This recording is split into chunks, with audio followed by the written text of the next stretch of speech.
तो आज हम आ गए हैं एसएस के साथ, एसएस सोशल स्टडीज़। तो आपकी बुक कैसी है मुझे नहीं पता, तो ये देखिए, ये मेरी बुक है। तो अगर आपकी ये बुक है तो ही देखना, वरना आपके क्या काम का। और ऐसे ही जनरल नॉलेज के लिए पढ़ना है, तो ठीक है। तो फर्स्ट लेसन है Rajput as new rulers and states. During the period of 500 years, i.e., between 700 AD to 1200 AD, Rajput era was established in major parts of North India and South India. 500 years का जो period था 700 AD और 1200 AD का, तब राजपूत साम्राज्य north India और south India के major parts में बहुत फैल गया।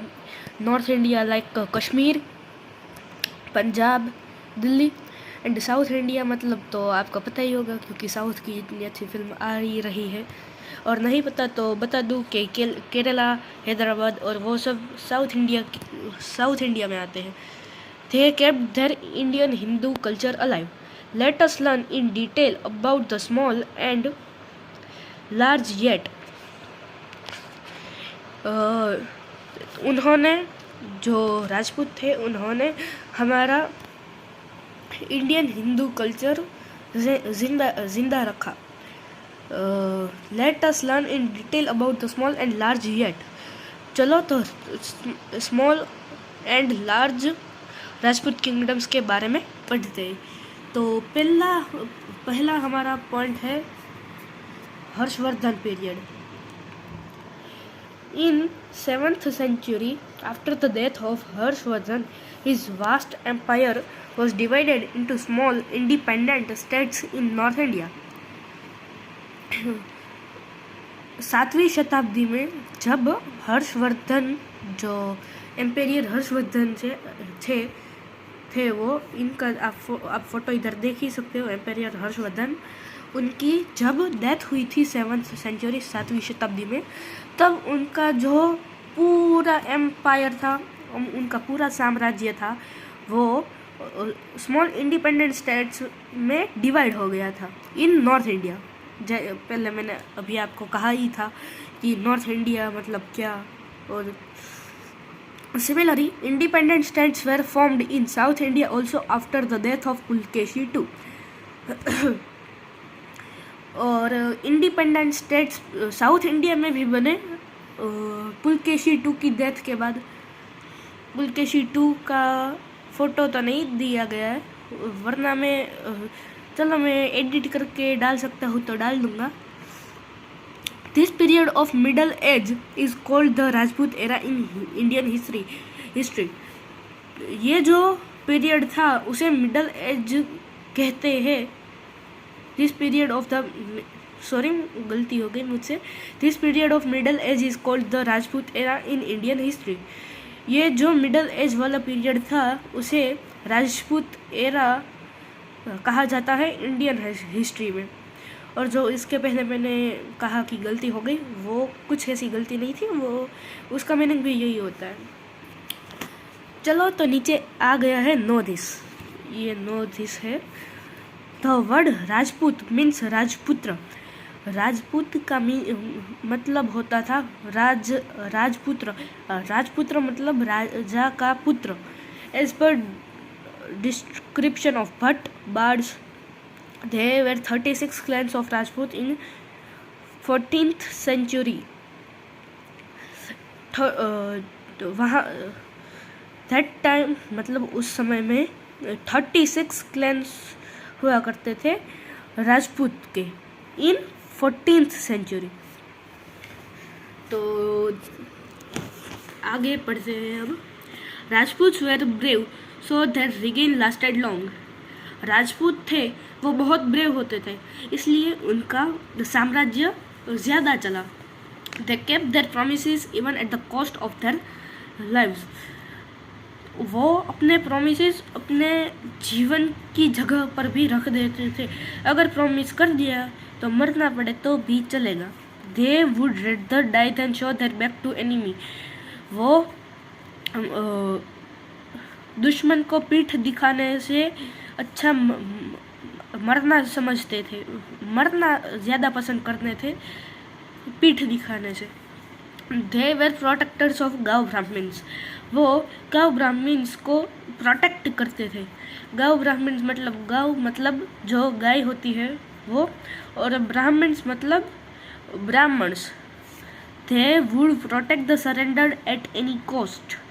जो उनकी शरण में आता था उनको वो प्रोटेक्ट करते ही करते थे. They were never unrighteous even in the battle. तो इसका मीनिंग मैं समझाता हूँ. ये देखा होगा आपने, गलती से मेरा स्टॉप हो गया था video. They never practiced unrighteousness even in the battle. वो कभी गलत तरीके से जीतते नहीं थे. जिनके पास शस्त्र न हो, जो घायल हो, उन पे वो वार ही नहीं करते थे. Rajput womens were famous for their valour. Rajput women जो थी वो अपने वेलोर मतलब ब्रेवरी के लिए ज़्यादा फेमस थी. They sent their sons and husband to the war front happily. वो अपने सन और हस्बैंड को वॉर में हैप्पीली भेजती थी, हंसते हुए हंसते. They didn't even care of their safety and security. वो अपनी सेफ्टी और सिक्योरिटी का कुछ नहीं सोचती. If needed, they would go out in the battlefield with sword in their hands. अगर ज़रूरत पड़े तो वो जो राजपूत वुमन थी वो भी बैटलफील्ड में, रणभूमि में स्वॉर्ड मीन्स तलवार लेके कूद पड़ती थी. There are many examples of brave women. वैसे ब्रेव वुमन के बहुत सारे एग्जाम्पल है, जैसे झांसी की रानी, और आप फिर सर्च कर ही लेना गूगल में, गूगल बाबा जिंदाबाद. Why did the Rajput ये थिंक आया है, Why did the Rajput women study scriptures and learn to use weapon? तो वो तो मुझे भी नहीं पता. Which are the various fields in which today's women should study and for what purpose? तो आपको क्या लगता है कि वुमेन्स, आज की वुमेन्स को क्या स्टडी करना चाहिए और किस फील्ड में आगे बढ़ना चाहिए, मुझे कमेंट में बताना. In the medieval history of India, there are instances of bravery, courage and heroism of Rajput. जो medieval history थी हमारे इंडिया की, there are instances of bravery. वहाँ पे bravery के बहुत सारे एग्जाम्पल हैं. courage and heroism of Rajput. courage और heroism भी है राजपूत के. आगे का पॉइंट देखना, ये सबसे ज़्यादा एग्ज़ाम में पूछे जाने वाला सवाल है. The Rajputs defended India from foreign invasion about 500 years.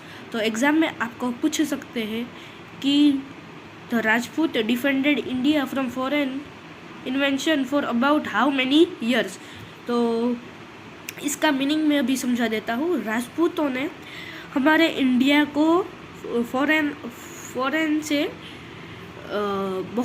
15 गलती से निकल गया, 500 साल तक, 500 years तक बचाया था.